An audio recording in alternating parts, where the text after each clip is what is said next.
அன்பர்களுக்கு வணக்கம். இன்றைய குரலும் பொருளும் நிகழ்ச்சியிலே அதிகாரம் 17 அழுக்காராமை. இந்த அதிகாரத்தை சொல்வதற்கு முன்பாக அன்பர்களுக்கு ஒரு குறிப்பு. அன்பர்களே, நான் 1330 திருக்குறளையும் மனப்பாடம் செய்து எனது 41வது வயதில் மனப்பாடம் செய்து அதற்கு பிறகு திருக்குறள் கவனகர், உலக அதிசய மனிதர் 16 கவனகர் திரு கனக சுப்புரத்தினம் ஐயா அவர்களிடம் ஆசி பெற்று அவர்கள் கையால் அவர்கள் திருக்குறளுக்காக உணர்வுரை எழுதி ஒரு புத்தகத்தை எனக்கு பரிசாக அளித்தார். அந்த உணர்வுரை மிகவும் எளிமையாக இருந்தது. அதை உள்வாங்கி நான் தங்களுக்கு சமர்ப்பித்து கொண்டிருக்கிறேன். அதனால் ஐயா அவர்களுக்கு எனது கோடான கோடி நன்றியை தெரிவித்துக் கொள்கிறேன். மிகவும் எளிமையாக யாரும் புரிந்து கொள்ளும் வகையில் அந்த உணர்வுரை இருக்கும் என்பதை தாங்கள் அறிவீர்கள். மிகவும் எளிமையான உரை. அதைத்தான் நான் மனப்பாடம் செய்து தங்களுக்கு சமர்ப்பித்துக் கொண்டிருக்கிறேன் என்பதை அன்பர்களுக்கு தெரிவித்துக் கொள்கிறேன். இன்றைய 17வது அதிகாரம் அழுக்காராமை அதிகாரத்தில் 161வது குறட்பாவாக ஒழுக்காரா கொள்க ஒருவன்தன் நெஞ்சத்து அழுக்காறு இல்லாத இயல்பு. ஒழுக்காரா கொள்க ஒருவன் தன் நெஞ்சத்து அழுக்காறு இல்லாத இயல்பு. பொறாமை இல்லாத மனநிலையை ஒவ்வொருவரும் தம்முடைய இயல்பாக கொள்ள வேண்டும் என்று திருவள்ளுவ பெருந்தகை கூறுகிறார். பொறாமை இல்லாத மனநிலையை ஒவ்வொருவரும் தமது இயல்பாக கடைபிடிக்க வேண்டும் என்று கூறுகிறார். 162வது குறட்பாவாக விழுப்பேற்றின் அஃதொப்பது இல்லை யார் மாட்டும் அழுக்காற்றின் அண்மை பெறின். விழுப்பேற்றின் அஃதொப்பது இல்லை யார் மாட்டும் அழுக்காற்றின் அண்மை பெறின். யாரிடமும் பொறாமை கொள்ளாத மனநிலை வாய்க்கப்பெற்றால் அதைவிட உயர்ந்த பேறு வேறில்லை என்று கூறுகிறார். யாரிடமும் பொறாமை கொள்ளாத மனநிலை வாய்க்கப்பெற்றால் அதைவிட உயர்ந்த பேறு இல்லை என்று கூறுகிறார்.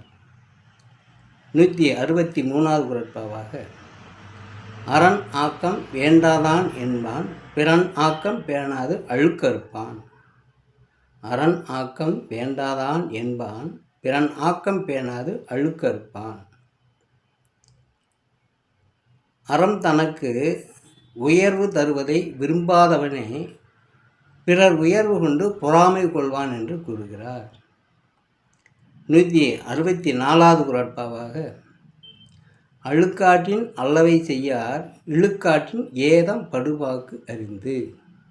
அழுக்காற்றின் அல்லவை செய்யார் இழுக்காற்றின் ஏதம் படுவாக்கு அறிந்து.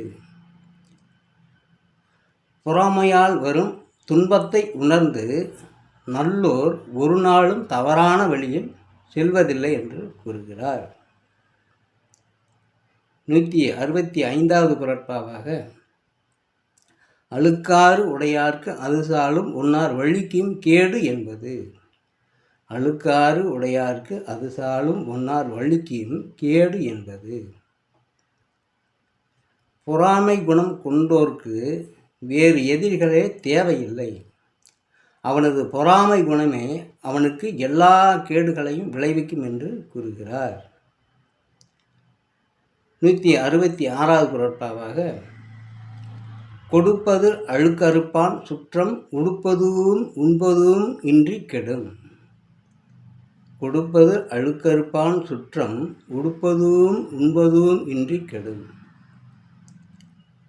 அதாவது பிறருக்கு ஒருவர் செய்யும் உதவியை கொடுக்க இயலாது தடுப்பவர் தமக்கு உதவுபவர் யாரும் இல்லாமல் தன் சுற்றத்துடன் கெட்டு அழிவார்கள் என்று கூறுகிறார். 167வது குறட்பாவாக அவ்வித்து அழுக்காறு உடையானை செய்யவல் தவ்வையை காட்டிவிடும்.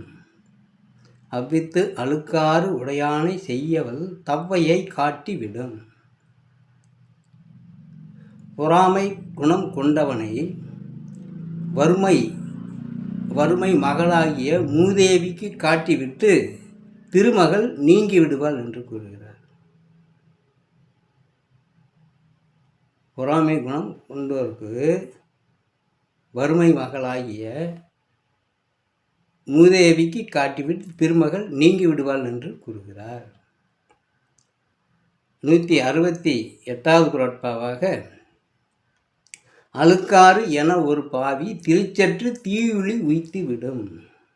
அழுக்காறு என ஒரு பாவி திருச்சற்று தீயுளி உய்த்துவிடும். பொறாமை குணம் என்ற கொடிய பாவி செல்வத்தை அளிக்கும் கொடிய வறுமை இருளில் மூழ்கடித்துவிடும் என்று கூறுகிறார். 169வது குறட்பாவாக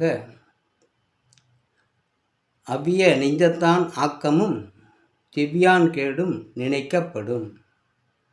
அவ்விய நெஞ்சத்தான் ஆக்கமும் செவ்வியான் கேடும் நினைக்கப்படும்.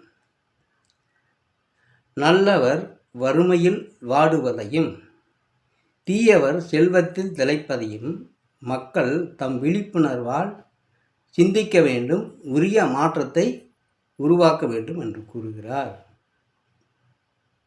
170வது குறட்பாவாக அழுக்கற்று அகன்றாரும் இல்லை அஃதில்லார் பெருக்கத்தில் தீர்ந்தாரும் இல்.